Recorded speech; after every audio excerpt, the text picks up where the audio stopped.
যদি আমার এরকম সুযোগ হয়, যদি টিমে থাকি, তাহলে ইনশাল্লাহ আমি গোল করে হামজা ভাইয়ের ঘাড়ে উঠবো। আসসালামু আলাইকুম সবাইকে। আমার নীলফামারী থেকে শুরু, নীলফামারীতে প্র্যাকটিস করি। ওইখান থেকে আমি যশোর শামসুল হুদা ফুটবল একাডেমিতে যাই। একাডেমি থেকে আসলে শুরু।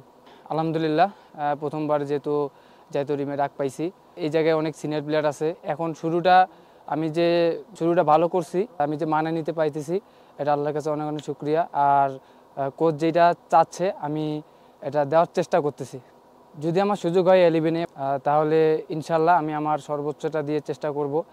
যেহেতু বাংলাদেশের মানুষ সবাই আমাদের উপর ভরসা রাখছে, ইনশাল্লাহ আমি যদি সুযোগ পাই আমি আমার বেস্টটা দেবো ইনশাল্লাহ। হ্যাঁ, আমার তো স্বপ্ন যে আমি হামজা ভাই বা মানে গোল করার ইচ্ছা আছে। আসলে এখন টার্গেট হলো ইন্ডিয়া। তো যেমনি হোক ইন্ডিয়া ম্যাচটা জিততে হবে।